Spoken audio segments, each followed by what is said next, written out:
وأشهد أن محمدا عبده ورسوله أما بعد فإن خير الحديث كتاب الله وخير الهدي هدي محمد صلى الله عليه وسلم وشر الأمور محدثاتها وكل محدثة بدعة وكل بدعة ضلالة وكل ضلالة في النار. أعوذ بالله السميع العليم من الشيطان الرجيم من همزه ونفخه ونفسه. بسم الله الرحمن الرحيم. يا أيها الناس اتقوا ربكم الذي خلقكم من نفس واحدة وخلق منها زوجها وبث منهما رجالا كثيرا ونساء واتقوا الله الذي تساءلون به والأرحام إن الله كان عليكم رقيبا. يا أيها الذين آمنوا اتقوا الله حق تقاته ولا تموتن إلا وأنتم مسلمون. يا أيها الذين آمنوا اتقوا الله وقولوا قولا سديدا يصلح لكم أعمالكم ويغفر لكم ذنوبكم ومن يطع الله ورسوله فقد فاز فوزا عظيما. وقال في موضع آخر: أعوذ بالله من الشيطان الرجيم. يا أيها الذين آمنوا ادخلوا في السلم كافة ولا تتبعوا خطوات الشيطان إنه لكم عدو مبين. تمام قسم کی تعریفات حمد و ثنا کبریائی اور بڑائی صرف اور صرف اس ذات کے لیے لائق و زیبا ہے جو اپنی ذات کے اعتبار سے، اپنی صفات کے اعتبار سے، اپنی الوہیت یعنی عبادت کے اعتبار سے یکتا تنہا اور بے مثل ہے.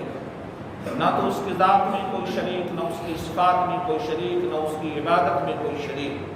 وہ اول بھی اور اخیر بھی، اپنی قدرتوں سے ظاہر بھی ہے اور نظر نہ آنے کی وجہ سے باطن بھی.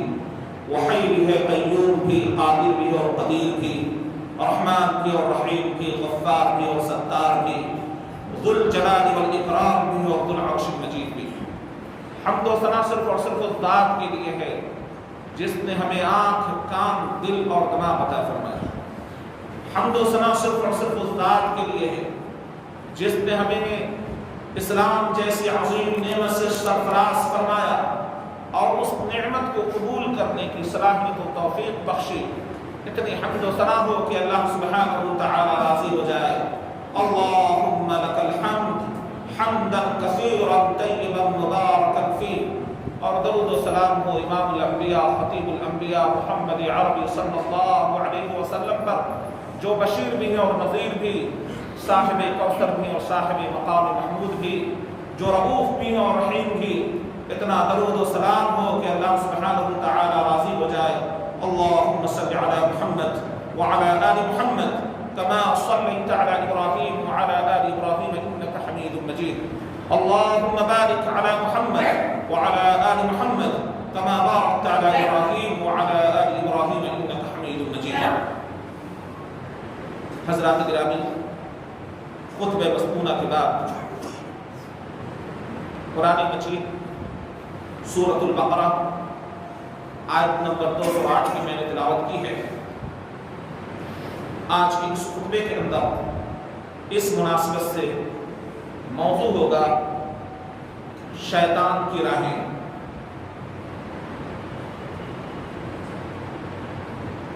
شروع سے لے کر اب تک شیطان ہمارا اجلی دشمن ہے. اللہ تبارک و تعالی سے اس نے مہلت مانگی تھی. یہ اس وقت جب حضرت آدم علیہ السلام کو اللہ تبارک و تعالی نے اپنے ہاتھ سے بنایا اور ان کی صورت بنائی، پورا مجسمہ تیار کر دیا. مسلم کے اندر میں ایک روایت ہے کہ جب آدم علیہ السلام کا پتلا تیار ہو گیا، ابلیس اس کے ارد گرد گھومتا ہے، معائنہ کرتا ہے۔ اللہ نے کچھ دنوں تک کے لیے اس کو یوں ہی چھوڑ دیا۔ ابلیس چاروں طرف اس پتلے کے ارد گرد گھومتا ہے اور جائزہ لیتا ہے۔ خلیفۃ الارض کا جو قیام ہونے والا ہے، ان کے اندر میں کون سی کمزوری ہے، کمزوری تلاشنا شروع کی۔ ارد گرد چکر لگایا اور اس پر مارا، اندر سے خالی پن اسے محسوس ہوا۔ جائزہ لینے کے بعد اسے پتا چلا کہ اندر سے خالی۔ وہ اسی وقت اس نے کہا کہ یہ اپنے اوپر کنٹرول نہیں کر پائیں گے، یعنی شہوات کا غلبہ ان کے اگر اوپر ہوا تو یہ کنٹرول نہیں کر پائیں گے۔ بہرحال ایک کمزوری بھانپ کی۔ پھر کیا ہوا؟ اللہ تبارک و تعالی نے حضرت آدم علیہ السلام کے اندر میں روح پھونکی۔ فرشتوں کو حکم ہوا سجدہ کرنے کا، سارے فرشتے سجدے میں گر گئے سوائے ابلیس کے۔ اس نے انکار کر دیا۔ اللہ تعالی نے پوچھا، قال ما منعك الا تسجد اذ امرتك، کیوں سجدے سے کس چیز نے تجھے روکا ہے جبکہ میں نے حکم دیا تھا؟ کہا کہ میں بہتر ہوں اس سے، تو نے اسے مٹی سے بنایا، مجھے آگ سے، میں بہتر ہوں۔ قال انا خیر من خلقتنی من نار وخلقته من طین، فرمایا اللہ تعالیٰ نے قال فاہبط منها، نکل جائے یہاں سے۔ دھتکار دیا اللہ تبارک و تعالیٰ۔ اسی نے اس وقت مہلت مانگی اور اللہ تبارک و تعالیٰ سے کہنے لگا، قال انظرنی الی یوم یبعثون، مہلت دیجیے۔ قال فبما اغویتنی لاقعدن لهم صراطک المستقیم، مہلت دیجیے قیامت تک۔ اللہ تعالیٰ نے کہا جا تجھے مہلت دیا گیا۔ کہنے لگا کہ میں آپ کے سیدھے راستے میں جس کی وجہ کر تو نے مجھے، آپ نے ہمیں گمراہ کیا ہے، راندے درگاہ کیا ہے، میں بیٹھوں گا تیرے سیدھے راستے پر۔ قال فبما اغویتنی لاقعدن لهم، بیٹھوں گا ان کے لیے۔ کہاں؟ علی صراط المستقیم۔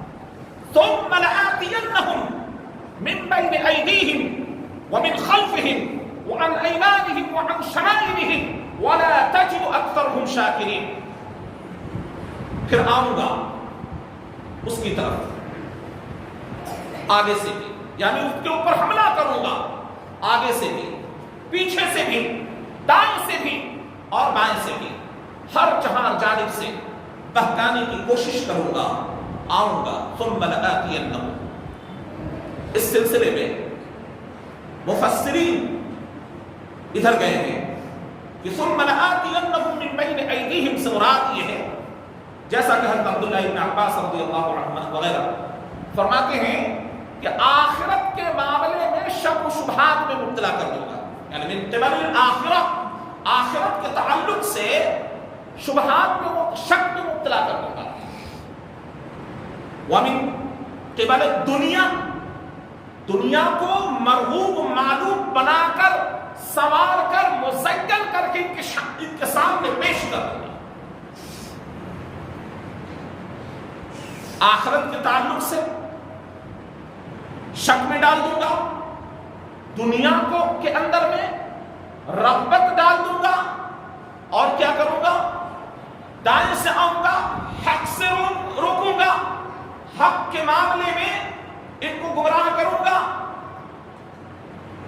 ومن قبل الباطل، اور گناہ کے امور کو ان کے سامنے پسندیدہ بنا کر پیش کروں گا۔ ان چہار جانب سے میں انسان کو گھیروں گا، آؤں گا، راستے میں بیٹھوں گا۔ ابلیس نے یہ وعدہ کس سے لیا؟ اللہ تبارک و تعالی سے۔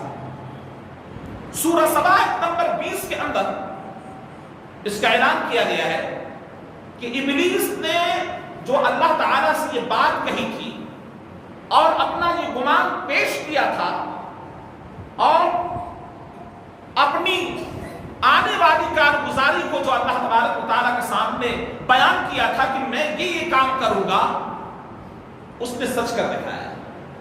وہ اپنا کام کر رہا ہے، سچ کر دکھایا۔ اللہ تعالیٰ فرماتا ہے اعوذ باللہ من الشیطان الرجیم وَلَقَدْ صَدَّقَ عَلَيْهِمْ إِبْلِيسُ ظَنَّهُ فَاتَّبَعُوهُ إِلَّا فَرِيقًا مِنَ الْمُؤْمِنِينَ۔ ابلیس نے اپنا گمان سچ کر دکھایا تو اس کی اتباع تمام لوگوں نے کی، سوائے کس کے؟ مومنوں کی ایک جماعت کے، الا فریقا من المؤمنین۔ اس نے کہا تھا اللہ تعالیٰ سے جب میں آؤں گا اور ان کو بہکانے کی جب کوشش کروں گا، ہر چہار جانب سے گھیروں گا، تو اکثروں کو تو شکر گزار نہ پائے گا، یعنی اکثر لوگ تیرے ساتھ میں ناشکری کا معاملہ کریں گے، تیری نافرمانی کریں گے، تیرے احکام کی پرواہ نہ کریں گے، تیری حرام کردہ چیزوں کے پیچھے لگ جائیں گے۔ عقائد کے اعتبار سے بھی گمراہ کروں گا، اعمال کے اعتبار سے بھی گمراہ کروں گا، دنیا کو مزین بنا کر پیش کروں گا، آخرت کے سلسلے میں تشکیک پیدا کر دوں گا، برے اعمال کی طرف رغبت دلواؤں گا، فرائض سے غفلت میں ڈال دوں گا۔ اب اس روشنی میں ذرا ہم اپنا جائزہ لیں، لوگوں کا جائزہ لیں، ہماری حالت کیا ہے کہ ابلیس کے اس دعوے کو جو اس نے اپنا دعویٰ سچ کر دکھلایا، اور بچنے والی جماعت کون ہے؟ مومنوں کی ایک جماعت، الا فریقا من المؤمنین، جو شیطان کے راہوں کو جانتی ہے، خطوات شیطان سے واقف ہے۔ اب وہ آدمی جو بغیر پڑھا لکھا، جس کو پتا نہیں کہ قرآن کے اندر میں ہماری کیا رہنمائی کی گئی ہے، محمد عربی صلی اللہ علیہ وسلم کے ذریعے ہمیں کس راستے پر لا کھڑا کیا گیا ہے، کس راستے پر ڈالا گیا ہے، جب اس کو علم نہیں قرآن کا، جب اس کا علم نہیں اس کی تفسیر حدیث رسول صلی اللہ علیہ وسلم کا، جب علم نہیں تو وہ کس راستے پر چل سکتا ہے؟ ظاہر بات ہے کہ جہل یہ ابلیس کے راستے کو ہموار کرتا ہے، جس کی وجہ کر انسان کے اندر میں کبر، غرور اور گھمنڈ پیدا ہوتا ہے۔ سب سے پہلی جو چیز ابلیس کو جس صفت نے اس کو اس کام پر آمادہ کیا کہ وہ اللہ تبارک و تعالیٰ کی اس حکم کی نافرمانی کرے اور جرأت کا اظہار کرے، وہ صفت کبر ہے، وہ صفت کبر ہے جس نے ابلیس کو گمراہی کے اندر میں ڈال دیا۔ آج یہی کبر تمام گناہوں کی جڑ ہے۔ یہ ابلیس کا وہ تیر ہے، جب کسی سے کوئی غلط کام کروانا ہوتا ہے بس اس کے دل کے اندر میں یہ بھرم ڈال دیتا ہے، یہ وسوسہ ڈال دیتا ہے، یہ بات اس کے اندر میں ڈال دیتا ہے، وسوسہ پہنچا دیتا ہے کہ تم اچھے ہو، احساس دلواتا ہے۔ اللہ تعالیٰ نے چھوٹ صرف یہی نہیں دی کہ بس چھوٹ ایسی ہے کہ ہمارے خون کے نالیوں کے اندر میں وہ دوڑتا ہے، احساس بھی پیدا کرنے کی طاقت اللہ تعالیٰ نے دی ہے، احساس بھی پیدا کر دیتا ہے اور گندگی کی طرف ابھارتا ہے، برائی کی طرف ابھارتا ہے، غلط امور کی طرف ابھارتا ہے اور نیکیوں سے برگشتہ کرتا ہے۔ قرآن مجید کے اندر سورۃ الزخرف کے اندر میں اللہ تبارک و تعالیٰ نے ارشاد فرمایا کہ وَمَن يَعْشُ عَن ذِكْرِ الرَّحْمَنِ نُقَيِّضْ لَهُ شَيْطَانًا فَهُوَ لَهُ قَرِينٌ، کہ جو شخص اللہ کے ذکر سے برگشتہ ہوتا ہے، رحمان کے ذکر کو چھوڑ دیتا ہے، تلاوت کلام اللہ کو پس پشت ڈال دیتا ہے، ایسے شخص کے اوپر ہم ایک شیطان مسلط کر دیتے ہیں۔ نُقَيِّضْ لَهُ شَيْطَانًا فَهُوَ لَهُ قَرِينٌ، پس وہ شیطان اس کا دوست ہو جاتا ہے، فَهُوَ لَهُ قَرِينٌ، وَإِنَّهُمْ لَيَصُدُّونَهُمْ عَنِ السَّبِيلِ وَيَحْسَبُونَ أَنَّهُمْ مُهْتَدُونَ. اور اس کو وہ شیطان کیا کرتے ہیں؟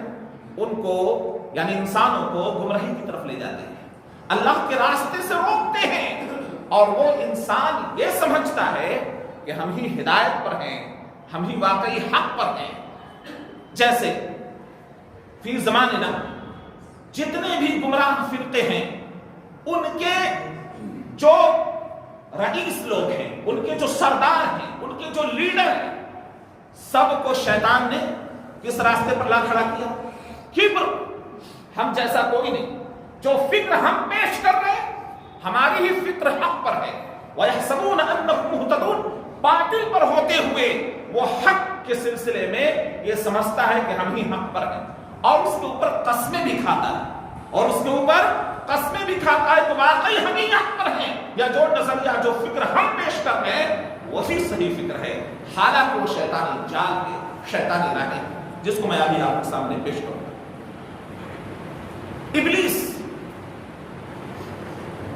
انسانوں کے پاس، حضرت آدم علیہ السلام کے پاس میں جس طریقے سے آیا، اور حضرت آدم علیہ السلام کو سب سے پہلے جو گمراہ کیا، اس نے کون سے جال اپنائے، اس نے کیا کیا، اس کا تذکرہ قرآن مجید کے اندر میں موجود ہے کہ اللہ تبارک و تعالی نے جب اس کو چھوٹ دے دی تو حضرت آدم علیہ السلام کو اور ان کی بیوی حضرت حوا علیہ السلام کو جنت میں رہنے کا اللہ تبارک و تعالی نے موقع فراہم کیا، اور کہا کہ تم جو دونوں جاؤ یہاں سکون سے رہو، اور پھل فروٹ جتنے ہیں سب کھاؤ پیو، سوائے اس درخت کے اس کا پھل نہ چکھنا. ہمارا کیا کیا کہ چلو. اب آدم علیہ السلام کے سامنے آ کر قسمیں کھانے لگا اور نصیحت کرنے لگا، دیکھو دیکھو اللہ تعالیٰ نے تمہیں اس لیے منع نہیں کیا ہے کہ تم اس پھل کو کھاؤ گے، منع اس لیے کیا ہے کہ اللہ تبارک و تعالیٰ نے منع اس لیے کیا ہے کہ تم کہیں فرشتوں میں سے نہ ہو جاؤ، ملائکہ میں سے نہ ہو جاؤ. فضائل کے سامنے اس فروٹ کے کھانے کے فضائل، نقصان نہیں بیان کیا کہ اس کے کھانے سے یہ نقصانات ہوتے ہیں، نہیں، اس کو چھپا لیا اور کہا کہ دیکھو اس کو کھانے سے ہوتا کیا ہے، آدمی فرشتہ بن جاتا ہے، اور تمہاری مسکنت تو ہو سکتا ہے کہ یہاں سے تم نکالے جاؤ اور دنیا کے اندر میں بھیج دیے جاؤ، یہ اتنی بہترین جگہ ہے، لہٰذا اس پھل کو کھا کر اگر فرشتوں میں شامل ہونا چاہتے ہو اور اس جگہ پر ہمیشہ رہنے کی خواہش کرنا چاہتے ہو، یا چاہتے ہو کہ اس جگہ پہ رہو، تو میں قسم کھاتا ہوں، میں تمہارا خیر خواہ ہوں، میں تمہیں بتا رہا ہوں کہ اللہ تعالیٰ نے صرف اس لیے روکا ہے کہ تم کہیں فرشتوں میں سے نہ ہو جاؤ، ملائکہ میں سے نہ ہو جاؤ. آدم کے دل کے اندر میں کیا بات آئی؟ فضائل کی فضیلت کی بات آئی، نافرمانی کی بات نہیں تھی، لیکن حکم کیا تھا اللہ تعالیٰ کا؟ نہیں کھانا ہے تو نہیں کھانا ہے. ابلیس نے کس طرح سے ورغلایا؟ دیکھو ہم بتا رہے ہیں کہ اس کو کھانے سے فرشتہ بن جاتا ہے، دیکھو ہم بھی کھانے میں فرشتوں میں شامل ہو گئے تھے، لہٰذا تم بھی کھاؤ گے، تم بھی فرشتوں میں سے ہو جاؤ گے، لہٰذا کھا لو کھا لو. بس دونوں نے پھل کو چکھ لیا، جس کا نتیجہ کیا ہوا؟ جس کا نتیجہ یہ ہوا کہ وہ پھل کھاتے ہی ان کے جو لباس تھے وہ ان کے بدن سے جدا ہو گئے. کیا کیا شیطان نے؟ یعنی ایک ایسی چیز کی طرف جس سے فحاشی کا عریانیت عام ہو جائے اس کی طرف لگا دیا، یعنی اس کے اثرات ایسے تھے جس کے کھانے سے انسان کا جو لباس تھا وہ لباس اتر جانے کا خطرہ تھا، اور وہی اسی کی طرف لگایا کہ لباس اتار دینے کے بعد میں جو چاہے اتروا. حضرت آدم علیہ السلام کا کیا ہوا؟ لباس سب سے پہلے کھانے کا جو اثر ہوا ان کا لباس، حضرت حوا کا لباس، حضرت آدم علیہ السلام کا لباس ہوتا. اللہ تعالیٰ اس چیز کو سورۃ الاعراف آیت نمبر 27 کے اندر میں اس کا تذکرہ فرماتا ہے. اعوذ باللہ من الشیطان الرجیم، مختصر میں، یا بنی آدم لا یفتننکم الشیطان کما اخرج ابویکم من الجنة ینزع عنہما لباسہما لیریہما سوآتہما انہ یراکم هو وقبیلہ من حیث لا ترونہم انا جعلنا الشیاطین اولیاء للذین لا یؤمنون. سورۃ الاعراف آیت نمبر 27. ابن آدم شیطان کہیں تمہیں فتنے میں مبتلا نہ کر دے جیسا کہ اس نے تمہارے والدین کو یعنی حضرت آدم اور حضرت حوا کو جنت سے نکلوایا. ينزع عنہما لباسہما کیا کیا؟ ان کے لباس ان سے اتروا دیے. کیوں؟ لیریہما سوآتہما تاکہ وہ دونوں ایک دوسرے کو ان کی شرمگاہیں دکھلا دے. انہ یراکم هو قبیلہ وہ اور اس کا قبیلہ اس کا گروہ تم کو ایسی جگہوں سے دیکھتا ہے یا دیکھتے ہیں لا ترونہم جہاں سے تم نہیں دیکھتے. انا جعلنا الشیاطین اولیاء للذین لا یؤمنون ہم نے بلا شبہ شیطان کو کن لوگوں کا دوست بنا رکھا ہے؟ ان لوگوں کا جو ایمان والے نہیں. اور ہم نے اس سے دوستی گانٹھ رکھی. یہ کن لوگوں کا دوست ہے؟ ان لوگوں کا دوست ہے جو ایمان والے نہیں. شیطان کے راہوں کی اگر ہم پیروی کر رہے ہیں تو خیر بنائے اپنے ایمان کی کہ ہمارا ایمان تو اپنا سب ہو چکا ہے. جتنے ہم شیطان کی اتباع اور پیروی کرتے رہیں گے ہمارا ایمان اتنا کمزور ہوتا چلا جائے گا. اس لیے کہ شیطان مومنوں کا دوست نہیں ہے، مومنوں کا دشمن ہے. میں نے جو آیت کریمہ آپ کے سامنے پڑھی اس کے اندر میں صاف یہ بات بتلا دی گئی یا ایھا الذین آمنوا ادخلوا فی السلم کافہ اے ایمان والو سلم کے اندر میں اسلام کے اندر میں پورے داخل ہو جاؤ. ولا تتبعوا خطوات الشیطان اور شیطان کے راہوں کی پیروی نہ کرو. انہ لکم عدو مبین وہ تمہارا کھلا ہوا دشمن ہے. اللہ نے اعلان کر دیا سورۃ البقرہ آیت نمبر 208 کے اندر میں اللہ نے اعلان کر دیا وہ تمہارا کھلا ہوا دشمن ہے. اس کے پیچھے نہ چلنا، اس کی اطاعت نہ کرنا، اس کی فرمانبرداری نہ کرنا، وہ کھلا ہوا دشمن ہے تمہارا. ولا تتبعوا الشیطان اس کے راہوں کی پیروی مت کرنا. شیطان کی راہیں کیا ہے؟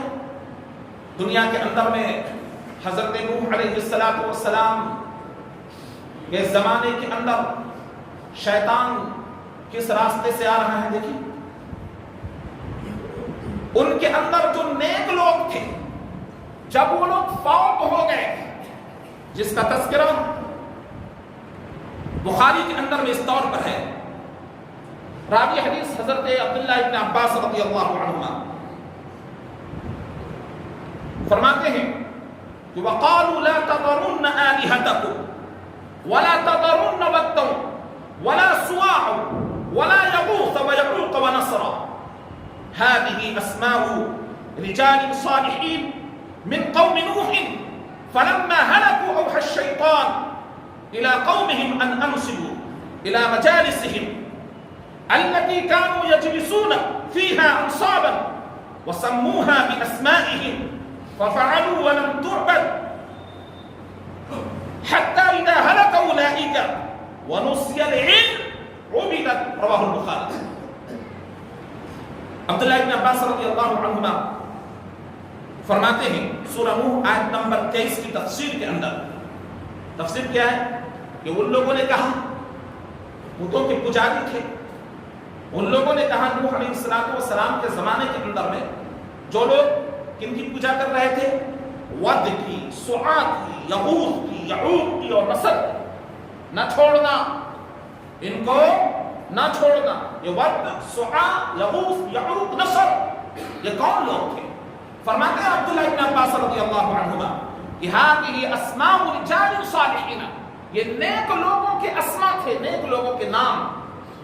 جب یہ لوگ ہلاک ہو گئے انتقال ہو گیا ان کا شیطان ان کے پاس میں آیا بات ڈالی اور الشیطان الی قومہ لوگوں کے سامنے آیا اور روایتوں کی تفصیل کے اندر میں پوری اور باتیں ہیں جس کے اندر میں یہ بات ہے کہ شیطان پہلے ان کے سامنے آیا اور بڑے ہی اچھے انداز میں ان کے سامنے یہ بات پیش کی. یہ لوگ جو تمہارے درمیان سے چلے گئے ہیں بڑے اللہ والے تھے، بڑے ذکر و اذکار کرنے والے، بڑے تہجد گزار، بڑے عالم فاضل، بڑے اللہ کے عبادت گزار بندے تھے. صالحین لوگوں میں ان کا شمار ہوتا تھا. ان کی جدائی کیسی لگتی ہے؟ کہاں بہت شاق لگتی ہے، دل کلیجہ منہ کو آنے لگتا ہے جب ان کی یاد آتی ہے اور ان کی یاد سے اللہ تبارک و تعالیٰ کی یاد تازہ ہو جاتی ہے. لہٰذا ان کا گزر جانا ہم لوگوں کے لیے بہت شاق ہے. کہا کہ ان کی یاد اگر برقرار رکھنا چاہتے ہو تو ان کے نام کے کچھ پتھر نصب کر دو ان کے مزار پر، ان کے نام خطبے چڑھا دو، بس ان کے مزار کے اوپر ان کے نام کی خطبے لگا دیے گئے، پتھر لگا دیے گئے، اور وہ لوگ وہاں جاتے مراقبہ کرتے، پھر شیطان نے ان کی جانب یہ بات ڈالی، یعنی پوری تفصیل روایت کے اندر مختصر الفاظ ہے کہ قوم کی طرف آیا انصبوا الی مجالسہم، کہ اپنے بیٹھنے کی جگہ پر ان کے مجسمے نصب کر دیے جائیں، انصبوا الی مجالسہم، کہ ان کے مجسمے، ان کے نام کے پتھر یا ان کے نقشے، ان کے تماثیل مجسمے نصب کر دیے جائیں، جہاں وہ لوگ بیٹھتے ہیں، جس جگہ میں بیٹھتے ہیں، انصاب، اور اس کو سمجھا جائے کہ یہ وہی ہے، اور ان کے نام دے دیے جائیں، وَسَمُّوهَا بِأَسْمَائِهِمْ، ان کے نام رکھ لیے جائیں، یہ مجسمہ کون ہے؟ یہ ود ہے، یہ مجسمہ کیا ہے؟ سعا ہے، یہ مجسمہ کیا ہے؟ یغوث ہے، یعوق ہے، نصر ہے، سب کے نام رکھ لیے جائیں اور بیٹھ کر ان کی یاد کیا۔ لوگوں نے ایسا کیا، فَعَلُوا وَلَمْ تُعْبَدْ، ان کی عبادت لوگ نہیں کر رہے تھے، سارے ایک دن پر تھے، ایک اللہ کی وحدانیت کی قائم، ان کی عبادت نہیں کر رہے تھے۔ عبادت کس طرح ان کے اندر میں شرک کس طرح جان پھیلایا گیا، شیطان نے ان کے اندر میں شرک کو کیسے لائے وہ دیکھنا ہے۔ نیک لوگ ہیں نا، ان کی یاد تازہ ہو جائے گی، ان کو دیکھیں گے اللہ کی یاد آئے گی، بات اتنی تھی، بس مجسمے نصب کر کے ان کی یاد تازہ کرنے کے لیے ان لوگوں نے ایسا کیا تھا، ان کی عبادت نہیں کی جاتی تھی۔ حتی اذا ہلک اولئک، یہاں تک کہ وہ سب لوگ انتقال کر گئے، ایک نسل چلی، ایک نسل جاتی ہے، دوسری نسل آتی ہے، دوسری نسل جاتی ہے، تیسری نسل آتی ہے، دنیا کا پورا نظام ایسے چل رہا، وہ نسل گزر گئی، وَنُسِيَ الْعِلْمِ، علم بھی بھلا دیا گیا، وہ لوگ گزر گئے، علم بھلا دیا گیا، کوئی رہنمائی کرنے والا ان کے درمیان میں نہ تھا، بس لوگوں نے کیا کر دیا، ان کی عبادت شروع کر دی، شیطان نے اپنا سرا لگا دیا، مجسمے لگوا دیے، نصب کروا دیے، یہ نہیں کہا کہ تم ان کی عبادت کرو، بلکہ کیا کہا، ان کی یاد تازہ کرنے کے لیے مجسمے لگاؤ اپنے مجلسوں کے اندر میں، لگا دیا ان کی عبادت مانی، لیکن عبادت وہ لوگ نہیں کرتے تھے، ان کی عبادت نہیں کی جاتی تھی، لیکن جب ان کی آل و اولاد نے دیکھا کہ ہمارے یہ بڑے، یہ ہمارے آباء و اجداد، ہمارے یہ باپ ان کے سامنے بیٹھتے ہیں اور مراقبے میں رہتے ہیں، کچھ پڑھتے ہیں، کچھ عبادت بھی کرتے ہیں، ان کے سامنے نماز وغیرہ پڑھتے ہیں، تو ان لوگوں نے سمجھا کہ وہ انہی لوگوں کی عبادت کی جاتی ہے۔ علم تو ختم تھا، علم نہ ہونے کی بنیاد پر ان کے سامنے کہا شرک نے جگہ لے لی، اب وہ ایک مالک حقیقی کو بھول کر یہ 5 پنجتن کے قائل ہو گئے، اور یہ 5 کی عبادت کرنے لگے، اور وہ سمجھنے لگے کہ ہمارا خالق بھی یہی، مالک بھی یہی، معبود بھی یہی، مسجود بھی یہی سمجھنے لگے۔ کس طریقے سے شیطان نے جال بچھا کیسے پھنسایا۔ عبداللہ ابن عباس کیا کہتے ہیں، نیک لوگ تھے، آج کیا ہمارے یہی کام ہو رہا ہے بھائی، اللہ تبارک و تعالیٰ سے ڈائریکٹ کیسے مانگ سکتے ہو؟ اللہ تک پہنچنا ہے تو پہلے بزرگوں کی قبروں پر جا کر چادر چڑھانا ہوگا، اور ان کے سامنے نظر و نیاز کرنا ہوگا، جھکنا ہوگا، ان کے سجدے کرنے ہوں گے، تب جا کر تم اللہ تک پہنچ سکتے ہو۔ شیطانی سرا ہے، شیطانی جال ہے، شیطان کی راہ ہے، یہ وسیلہ ناجائز اور حرام ہے کہ یہ وسیلہ جو مرے ہوئے بزرگوں کی، جس کی قائل خود کفار مکہ تھے، کہتے تھے کہ ہمیں ما نعبدهم الا ليقربونا الى الله زلفى، قرآن شاہد ہے، کہتے ہیں ہم ان کی عبادت نہیں کرتے، ایک مقام پر کہا هؤلاء شفعاؤنا عند اللہ، یہ ہمارے سفارشی ہیں اللہ کے نزدیک، کہتے ہیں کہ ہم ان کی عبادت نہیں کرتے، ان کی عبادت صرف ان کو پکارتے ہیں، ان کو بلاتے ہیں صرف اس لیے کہ ہماری دعا اللہ تعالیٰ تک پہنچا دے۔ یہی عقیدہ تو آج کہ ہم مسلمانوں کے درمیان، بھائی ہم ان کی عبادت کیوں کریں، ہم تو اللہ کی عبادت کرتے ہیں، ان کو صرف اس لیے پکارتے ہیں، ان کو صرف اس لیے بلاتے ہیں، ان کی دعائیں صرف اس لیے دیتے ہیں، ان کے مزار کے اوپر جا کر سجدے تعظیم اس لیے کرتے ہیں کہ ہماری دعا اللہ تبارک و تعالیٰ تک پہنچا دے، ہمارے سفارشی بن جائے۔ هؤلاء شفعاؤنا عند اللہ، ان کے عقیدے میں ہمارے عقیدے میں کیا فرق ہے؟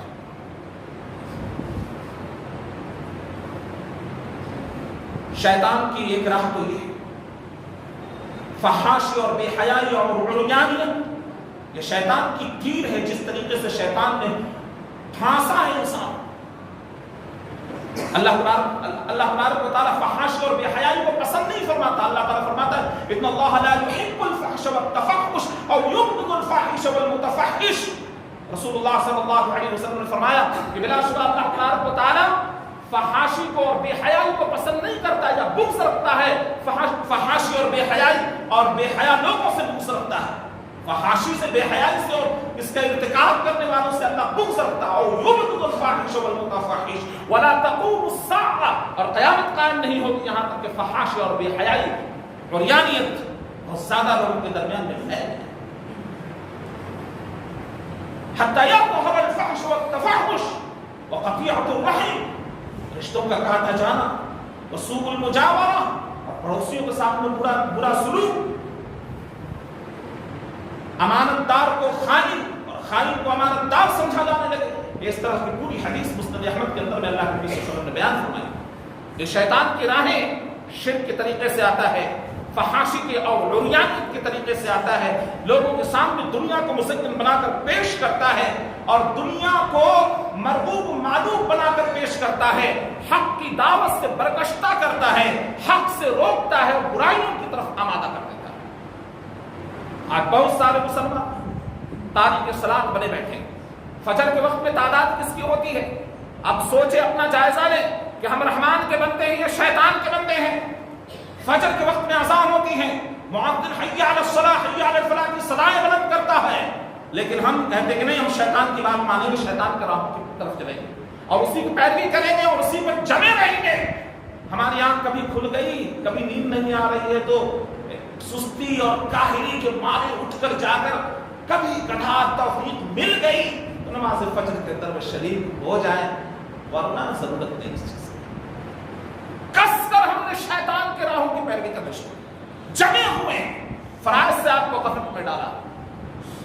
سو کر آپ یہ سمجھتے ہیں کہ بس عذر ہے، عذر شرعی حاصل ہے. پنج وقتہ نمازوں کی بھی حالت ویسے ہے. ہماری بزنس، ہمارا دکان یہ بند نہ ہو، نماز بند ہو جائے. نماز قضا ہو گئی تو پڑھ لیں گے نا، اختیار میں ہے. اللہ نے وقت وقت پر نماز کو فرض کیا اور آپ کو وقت وقت پر اس کو ادا کرنا ہے. شرعی عذر وہ کبھی کبھار اتفاقاً کبھی کسی کے ساتھ میں کوئی بیماری کا مسئلہ ایسا آ گیا جو نماز پڑھنے پر قدرت اس کو نہیں ہوئی، بے ہوشی کا غلبہ ہے، بخار کا ایسی تپش ہے جو کھڑا نہیں ہو سکتا، یہ عذر شرعی. ہر چیز کو ہم لوگوں نے عذر شرعی بنا رکھا ہے. دکانداری کا چلانا یہ عذر شرعی نہیں ہے. نماز کے وقت میں دکانوں کو بند کیجیے اور نماز کی طرف آئیے.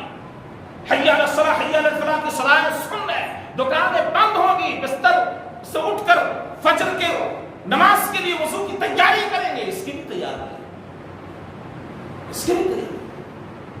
شیطان تو آپ کو سلائے گا، آپ کو سستی دلائے گا، اپنا جال بچھائے گا، خون کے اندر پہ سرایت کر جائے گا، نیند کا غلبہ طاری کر دے گا.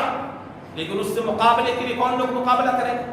جو لوگ اللہ کے ذکر کرنے والے مومنین کے ایک فریق الا فریقا من المؤمنین، اس کے فریب میں اور اس کے بہکاوے میں نہیں آئیں گے، اہل ایمان کی جماعت. تو اگر ہم تاریک صلاۃ بنے بیٹھے ہیں، پنج وقتہ نمازوں کی پابندی اگر نہیں ہو رہی، فجر کے وقت میں ہم مسجد نہیں آتے، تو یہ سمجھ لیجئے، اپنا جائزہ لیجئے کہ ہم رحمان کے راستے پر نہیں، ہم شیطان کے راستے پر ہیں. اپنا جائزہ ہر ایک کو لینا ہے. صحابہ رضی اللہ عنہم، تابعین عظام، یہ سب اپنا جائزہ کس چیز سے لیا کرتے تھے؟ اپنی شکل قرآن کے آئینے میں دیکھا کرتے تھے، اپنے آپ کو قرآن میں دیکھا کرتے تھے، تلاش کیا کرتے تھے ہم کس گروہ کے ساتھ میں ہیں، اہل ایمان کے ساتھ میں ہیں، اہل شرک کے ساتھ میں ہیں، اہل فسق کے ساتھ میں ہیں، کس کے ساتھ میں ہمارا شمار ہو رہا ہے. اپنے عقیدے کا، اپنے اعمال کا، اپنی سستی اور کاہلی کا، اور اپنے طور پر اپنا خوب جائزہ لے اور اپنی عادتوں کو بدلنے کی کوشش کریں. اور یاد رکھیں کہ جو شیطانی چیزیں ہیں، جو شیطانی راہیں ہیں، اس کو چھوڑ کر ہمیں ایک اللہ واحد کی عبادت کرنی ہے، اسی کے راستے پر چلنا ہے. اس نے ہمارے اوپر پنج وقتہ نمازوں کی پابندی فرض کیے ہیں، لہٰذا ہمیں اس کی پابندی کرنا ہے. اس نے رمضان المبارک کے روزے 30 دن فرض کیے ہیں، لکھ دیا ہے اللہ تبارک و تعالیٰ نے ہمارے اوپر. شیطان کے بہکاوے میں آ کر روزے کو ہم ترک نہیں کر سکتے، لہٰذا روزہ ہم پورا رکھیں گے. پورے طور پر ہم روزے کے لیے مستعد اور تیار رہیں گے. اور وہاں بھی رمضان المبارک کے اندر میں بھی شیطان تو جو بہکانے والے بڑے بڑے سورما ہیں سب کو جکڑ دیا جاتا ہے, بند کر دیا جاتا ہے, لیکن اس کی عادتیں اور خصلتیں اور اس کے وساوس انسانوں کے اندر میں برقرار رہتے ہیں. اور رمضان المبارک کے اندر میں انسان اپنے طور پر بھی گناہوں سے بچنے کی کوشش نہیں کرتا. روزہ رکھتا ہے لیکن وہ غیبت کرتا ہوا نظر آتا ہے, روزہ رکھتا ہے کسی کو گالی دیتا ہوا نظر آتا ہے, روزہ رکھتا ہے اور موبائل پر غلط چیزوں کو دیکھتا ہوا نظر آتا ہے, وہ روزہ رکھتا ہے فحاشی کا ارتکاب کرتا ہے, وہ روزہ رکھتا ہے اپنی زبان سے جھوٹ بکتا ہے, وہ روزہ رکھتا ہے وہ غیبت کرتا ہے, روزہ رکھتا ہے کسی کو اپنی زبان اور ہاتھ سے تکلیف پہنچاتا ہے, وہ روزہ رکھتا ہے تو کسی کو جھگڑا میں مارتا ہے. تو ایسے لوگوں کے لیے ایسے لوگ جو ہے وہ شیطان کی راہوں کی پیروی کر رہے ہیں, اللہ اور رحمان کے راستے کی پیروی نہیں کر رہے ہیں. لہٰذا ضرورت اس بات کی ہے کہ ہم اللہ کے راستے کی پیروی کریں, شیطان کے راہوں کی پیروی نہ کریں. اگر ہم شیطان کے راہوں کی پیروی کریں گے تو واقعی شیطان ہمیں گمراہی کے اندر میں ڈال دے گا. اللہ تبارک و تعالیٰ نے قرآن مجید کے اندر میں دو گروہ کا تذکرہ کیا ہے, ایک وہ جو شیطانی راہوں کے اوپر چلنے والے ہیں, ایک گروہ وہ جو رحمان کے راستے کو پکڑے ہوئے ہیں. ان کے اوصاف بھی اللہ تبارک و تعالیٰ نے بتلائے ہیں. آخر میں بتلانا مقصود تھا, بات لمبی ہو جائے گی. بس یہ ہے کہ رحمان کے راستے کو اختیار کیجئے, شیطان کے راستے سے بچیے. اور ہمیں خوب معلوم ہے کہ رحمان کا راستہ کون ہے, شیطان کا راستہ کون ہے. ہمیں تفریق کے ساتھ قرآن مجید کے اندر بھی اس بات کی تلقین کر دی گئی, من کان فی الضلالۃ فلیمدد لہ الرحمن مدا, کہ جو آدمی گمراہی تلاش کرے گا اللہ تبارک و تعالیٰ اسی کی طرف اس کو ڈھکیل دے گا.